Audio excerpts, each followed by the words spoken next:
Well, good morning, everybody. Welcome to the last section, Chapter 4, Section 3. In this section, we're going to talk about complements, conditional probability, and Bayes' theorem. In two parts, we're going to look at this. So in the first part, in part 1,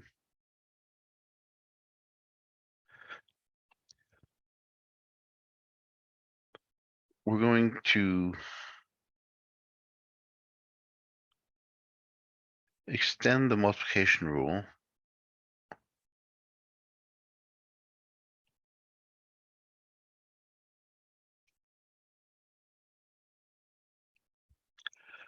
this time to include the probability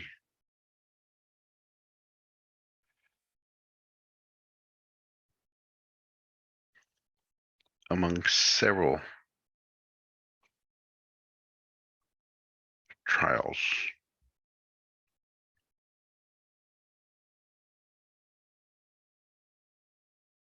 And we get at least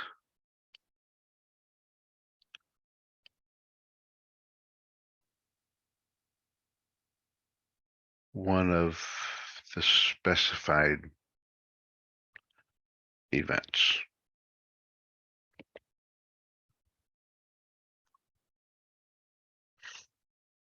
So now we're going to look at conditional ones, okay, at least, no more than, at most. So that's we're going to look at those kind of conditions. The second part of this, we're going to look at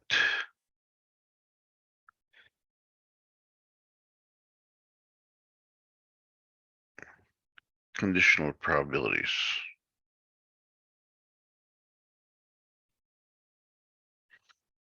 Conditional probabilities are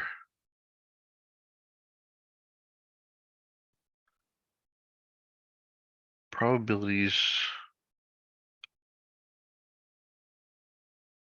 of an event occurring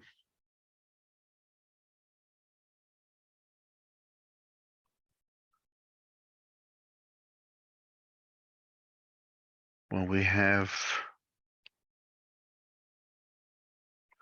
additional information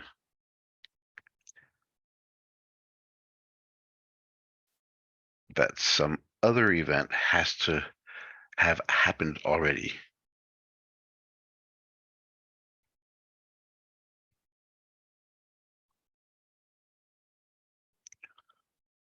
Already occurred.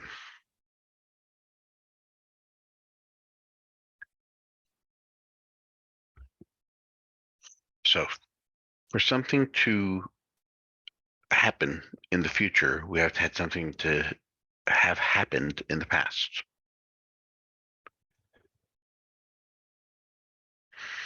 Okay. Part 1.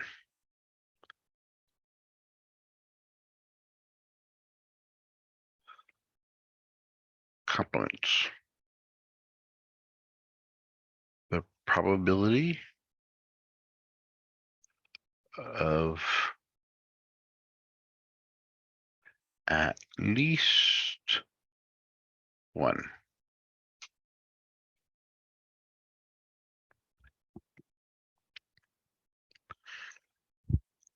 So, okay, when we say at least one, what does that mean?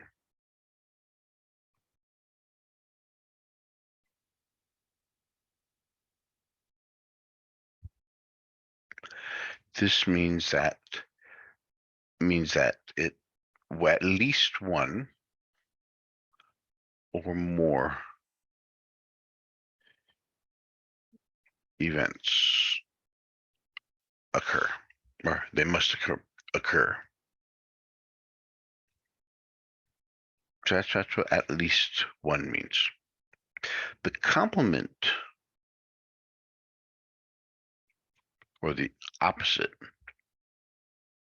of at least one,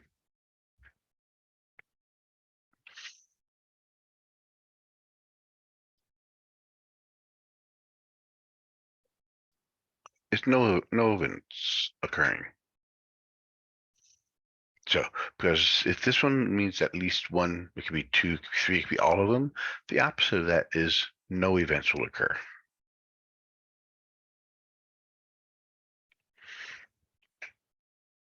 For example,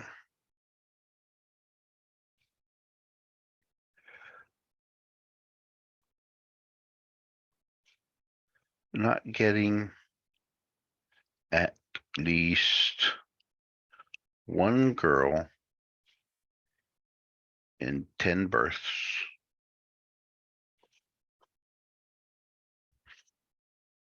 this is the same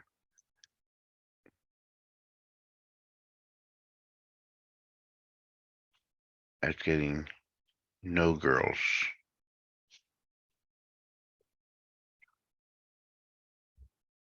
What that means, if you have in 10 births, if at least one you get any of them, this is the complement of it.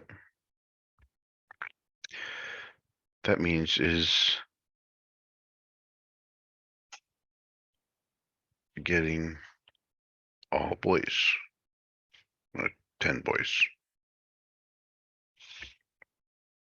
Because this is a binary event. It's either a girl or a boy being born.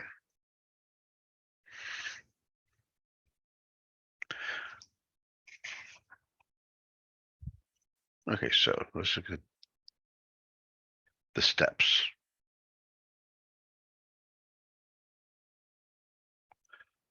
Finding the probability of getting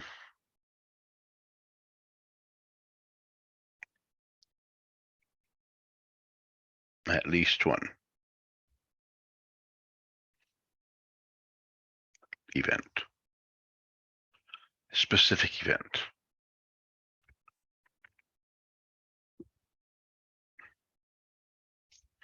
So let's remember our events.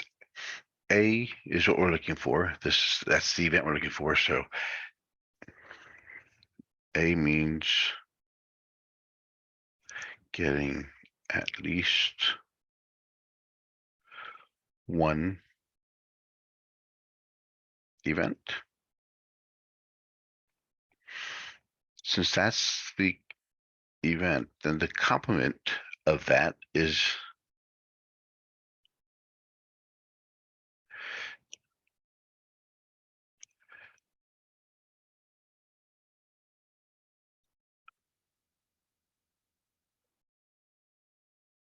so the opposite of at least one is getting none of those desired events. So the probability of the complement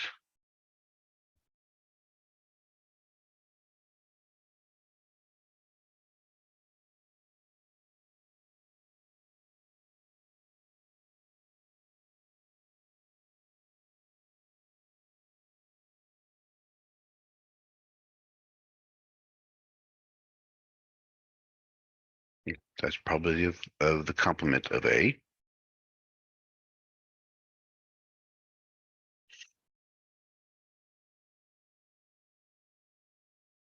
Subtract our probability that we just found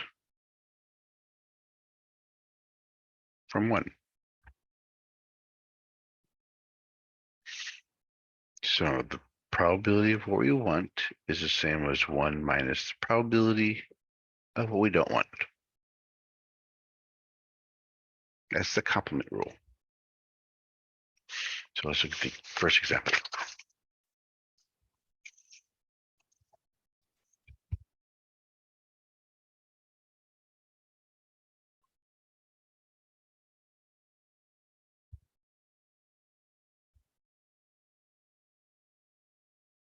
Okay, accidental iPad damage. A study by Square Trade found that 6% of damaged iPads were from bags and backpacks. If 12 damaged iPads are randomly selected, find the probability of getting at least one that was damaged in a bag or backpack. Is the probability high enough so that we can reasonably be sure of getting at least one iPad damage in a backpack?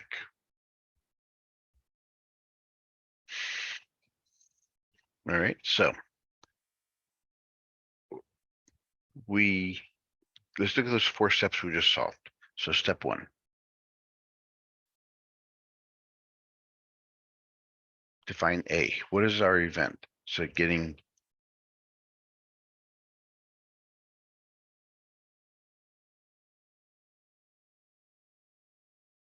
at least one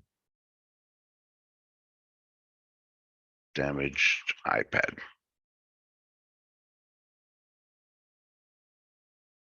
Then the complement of that. Not getting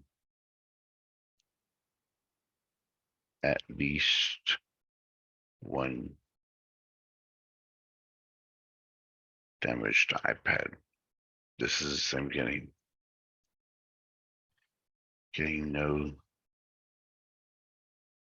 damaged iPads.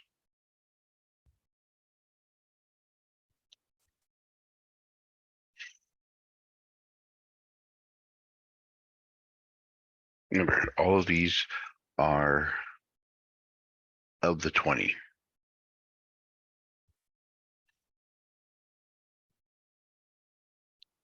And then we'll find the probability of not getting.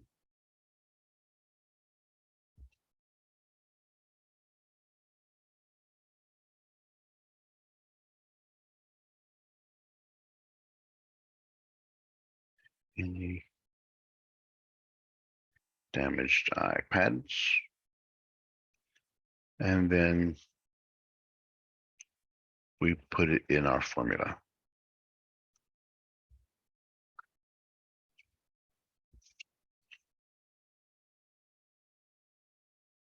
So A is at least one of the 20 damaged iPads.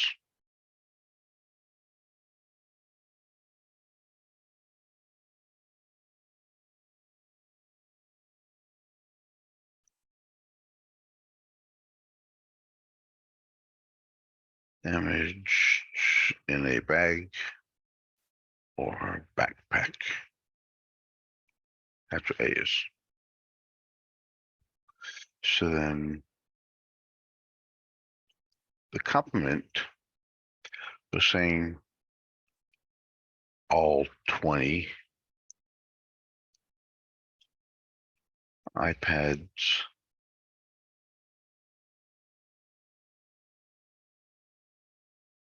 damaged in other ways.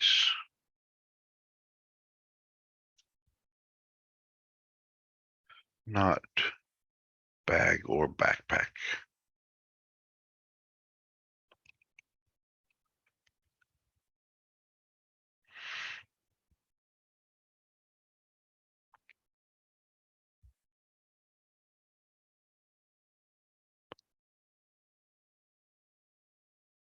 Okay, now we have to look at here.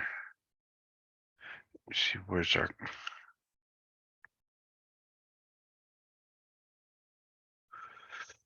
okay, so it found that 6%.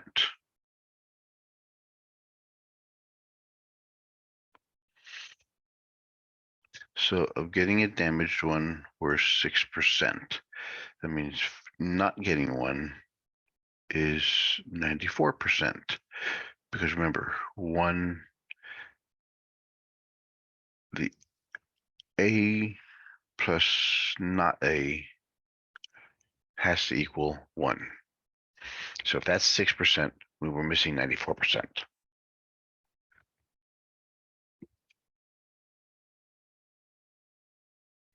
Now, the reason it's tough to find this one is because we can have the first one and the rest of them not. Then we have to look at the second one and the rest of it, and the third, and then we look at the first two. There's too many combinations possible. So the only thing we don't want is all 20 of them were damaged in some other way. So all 20 of them were damaged in some other way.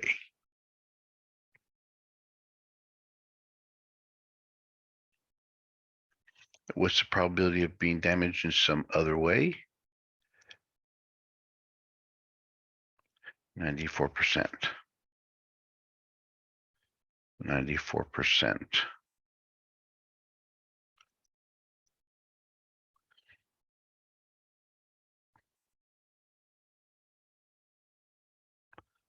Happens 20 times. We're multiplying this. So that's going to be 0.94 to the power 20.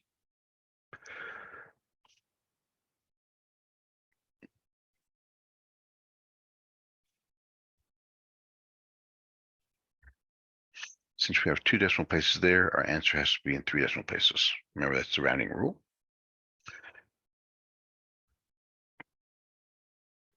So the last step, we subtract that probability, 1 minus 0.290. So the probability of what we're looking for is 0.70 or 010, or a 71% chance of getting at least one iPad damaged in a bag or backpack.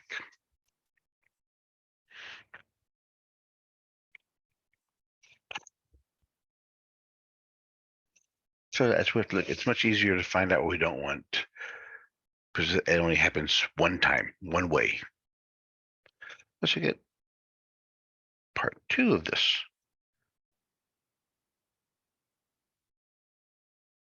Conditional probability.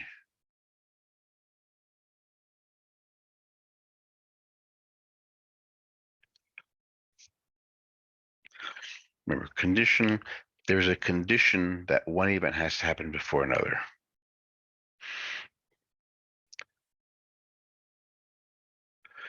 And more so when the probability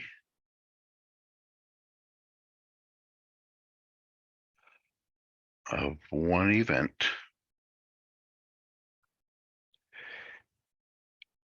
is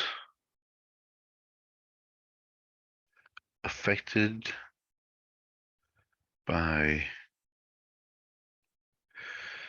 the probability of some other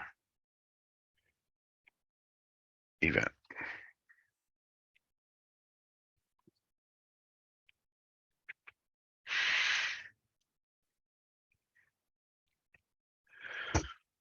The example of that, here's a good one actually.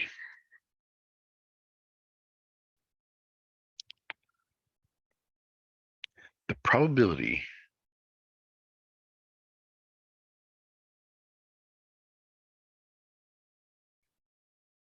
of a golfer getting a hole in one is 1 out of 12,000. That's according to prior events of different golf courses.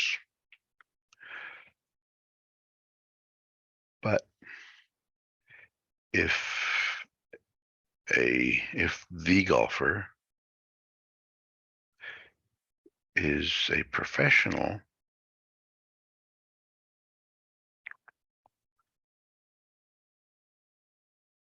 the probability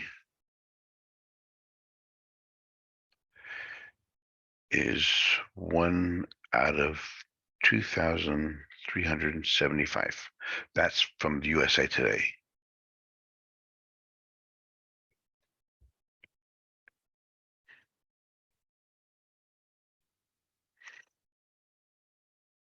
So the conditional property of an event is used when we calculate the probability of an event if we know some information first.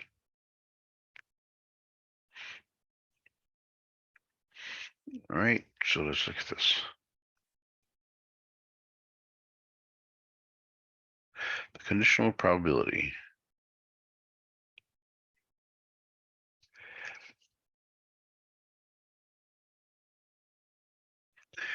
Conditional probability is the probability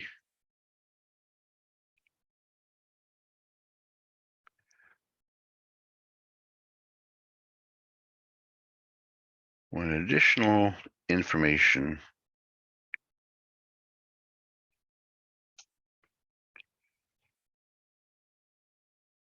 that some prior event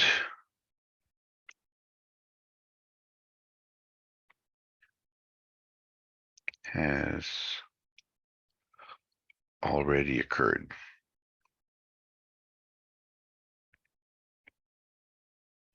Because the second event is based on the condition that a first event has already happened.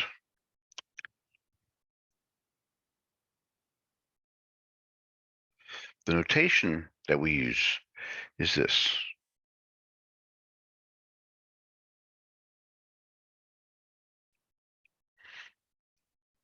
The way this reads is the probability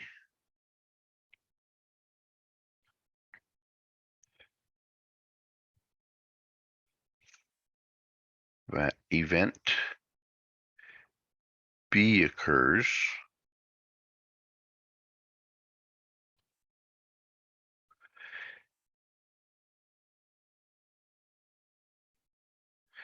given, that's that line means, that event A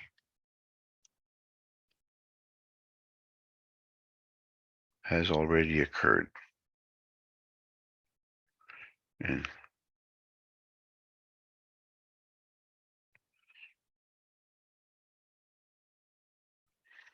so that's what that one means. So this means the probability event B given that event A has already occurred.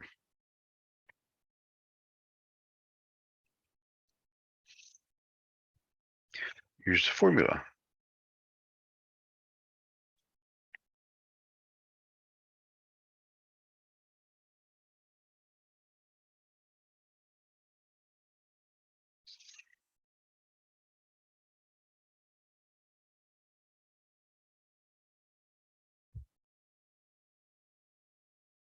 So the probability that event B occurred given A is this.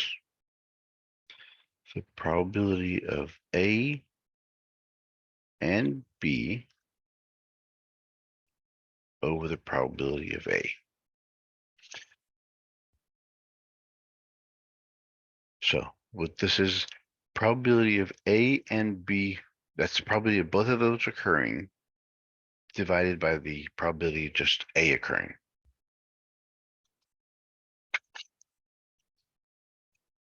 Here's an example of that.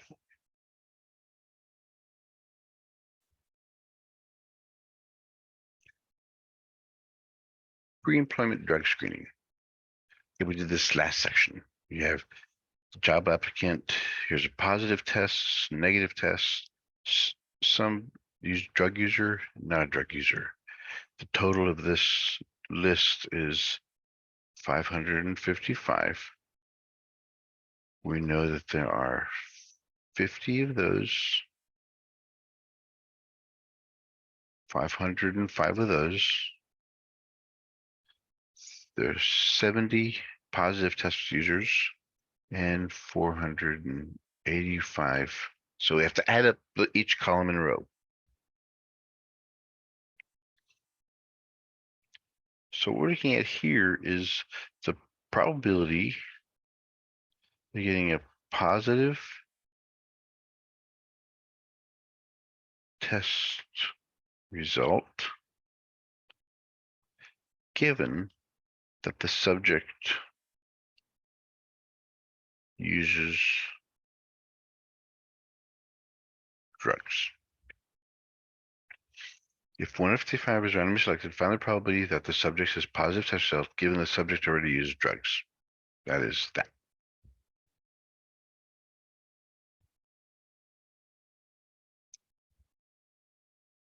So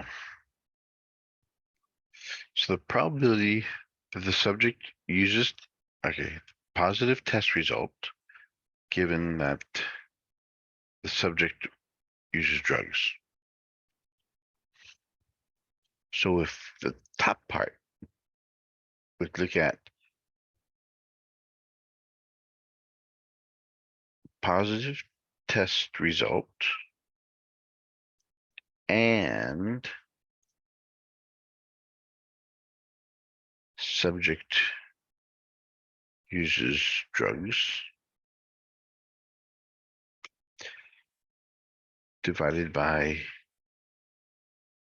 subject uses drugs.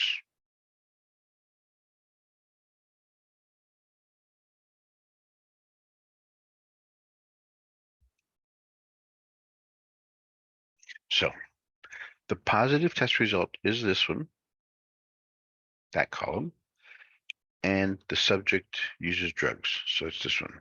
So the only place they overlap is that. So that's the top number. The probability of subject uses drugs. The subject uses drugs, there are 50 of those.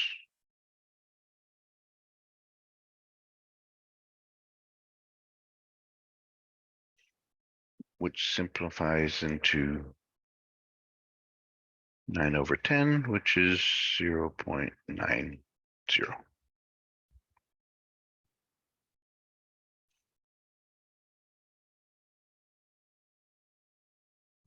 Right, so that's what it's looking at.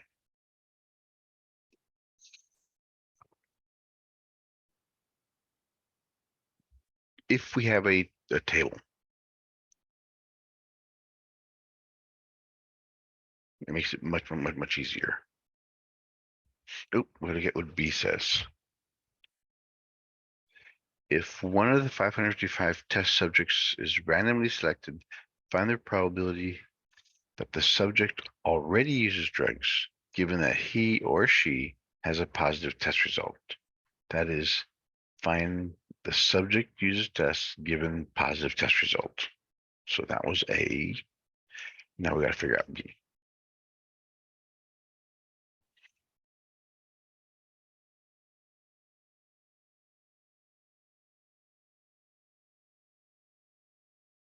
Uses drugs and positive result over uses drugs.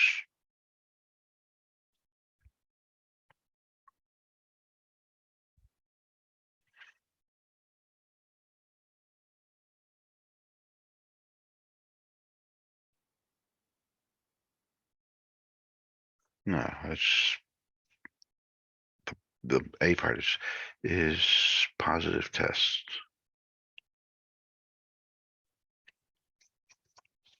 Because whatever the A part is, this is B given A occurs. So subject uses drugs and positive test result. Uses drugs, positive, that's 45.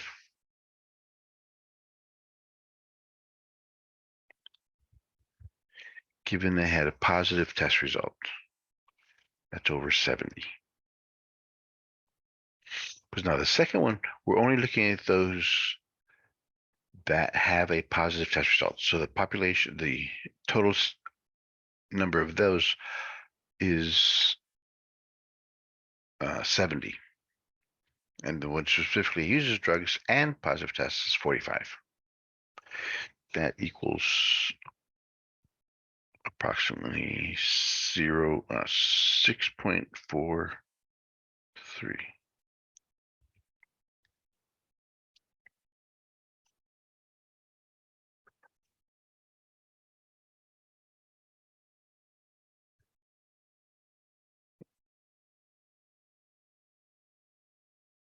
All right.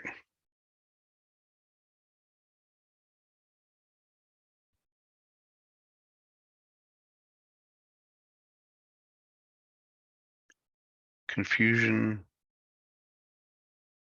with inverse.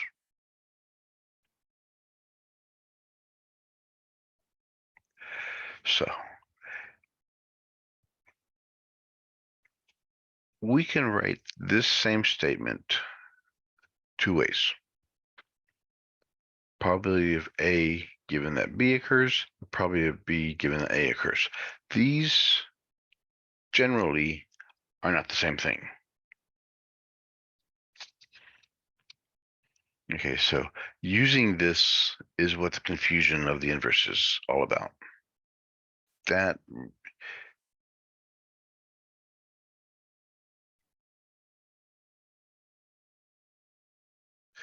what we call the confusion of the inverse, if you get those two mixed up. Let's look at this.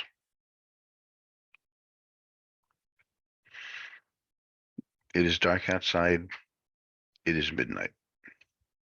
The following is convenient to ignore the Alaska winter, okay? D given M, in other words, it is dark outside given it's midnight. So there has to be midnight first. It is dark outside given that it's midnight. That's true. It is certain to be dark given that it's midnight. But you cannot be sure to say that it is midnight because given it's dark outside, because it could be another time. All right, so that's why I'm saying those two are not equal.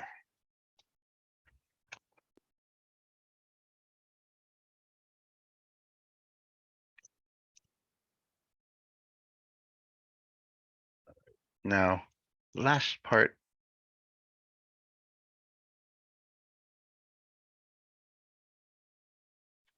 Bayes' theorem.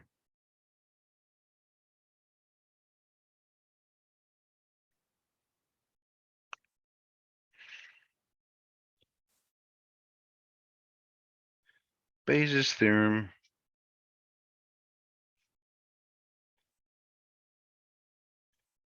is used for revising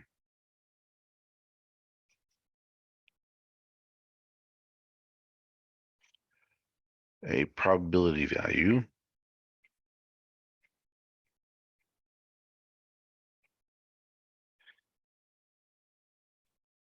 based on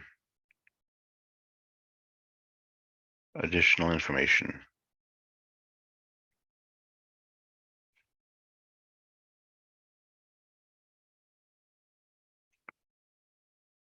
That was obtained later.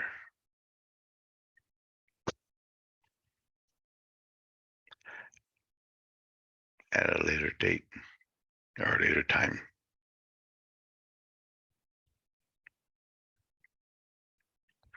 This happens a lot in law cases. But if it's murder, it's double jeopardy.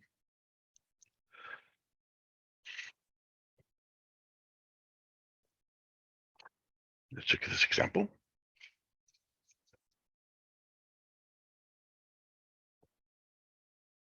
All right. This usually happens like in doctor trials.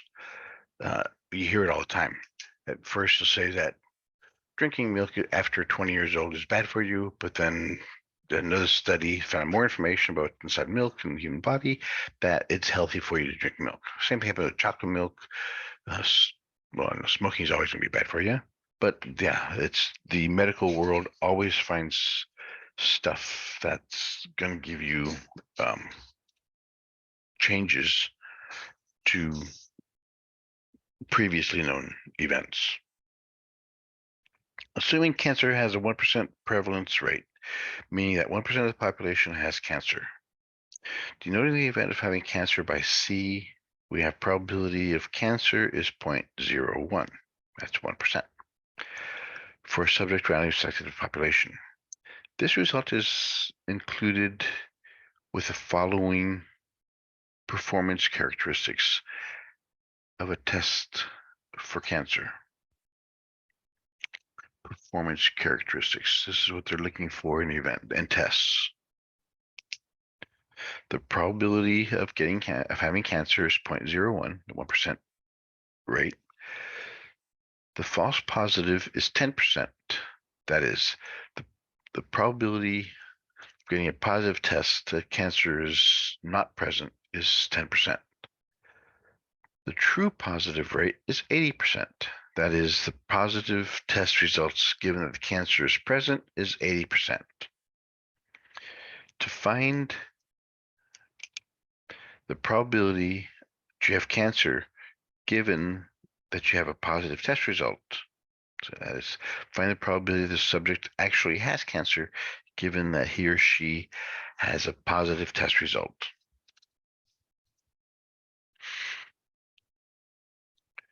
So let's look at this.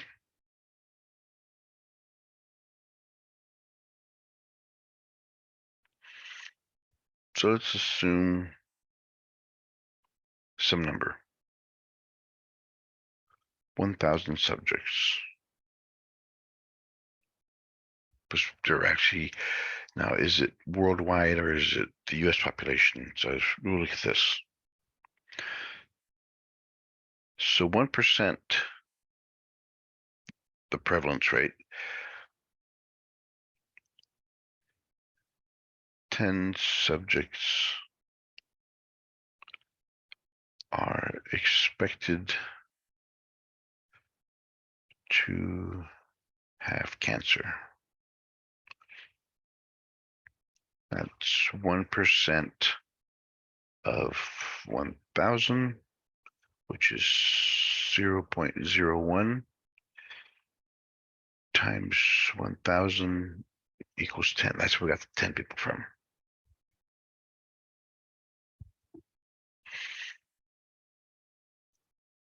Okay, so we're going to create a table with this.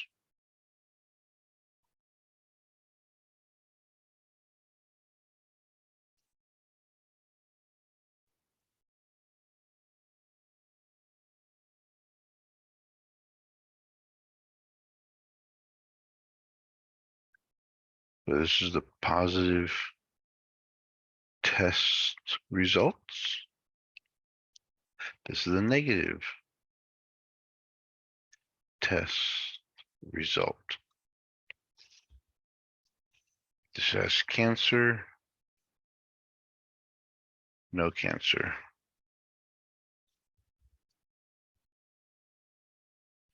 So according to this, out of the 1,000, we're using n equals 1,000.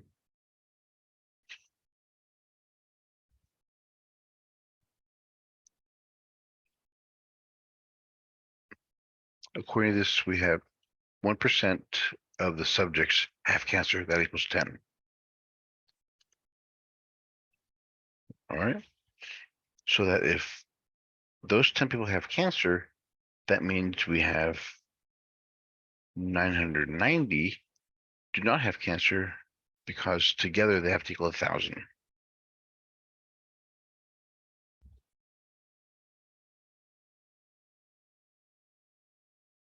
Let's see what so we have 10%. So the true positive rate is 80%, which means 8 out of 10. So the true, because it said 80%, which means 8 out of 10. So out of these 10 people, 8 people have positive test result have cancer. That means 2 of them will have negative cancer.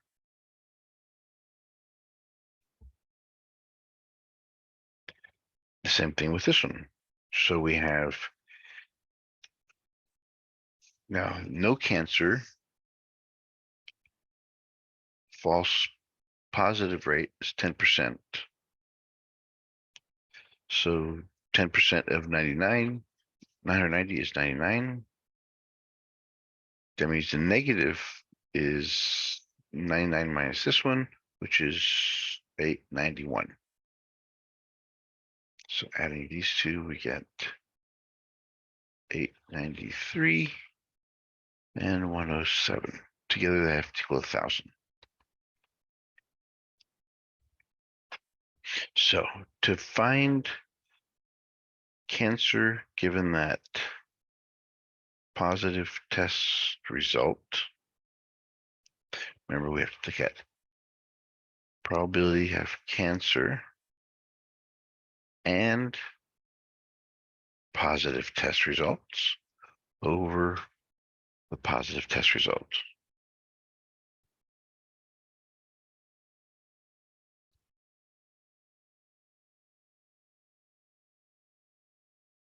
So cancer and a positive cancer is here, positive test results. So where they overlap is that. Positive test result is over 107. So divide those two, or roughly 7.5% chance of that happening.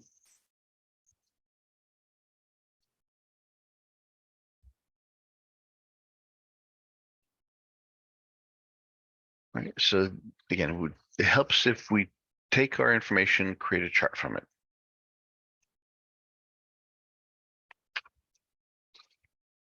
Oops, that goes in here.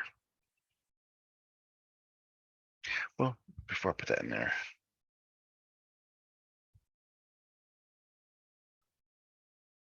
there are two definitions we have to know. Prior probability. This is an initial probability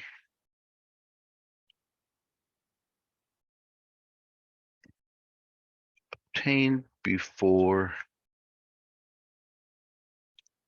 any additional information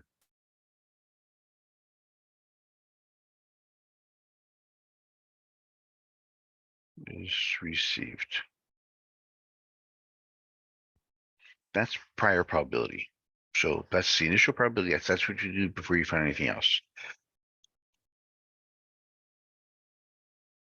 Posterior probability.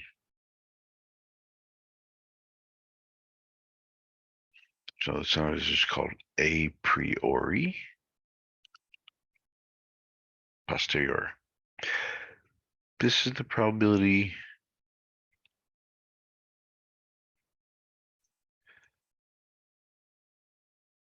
that has been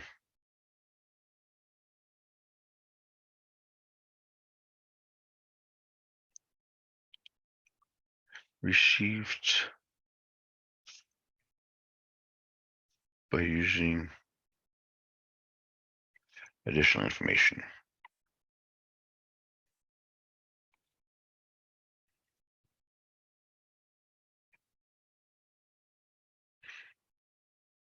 Obtained data. So that's what we're looking at here. See, now, is it before or is it after the event that the information is given?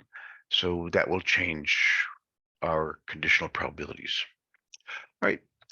Thank you much. Have a good day. We'll start chapter 5 soon.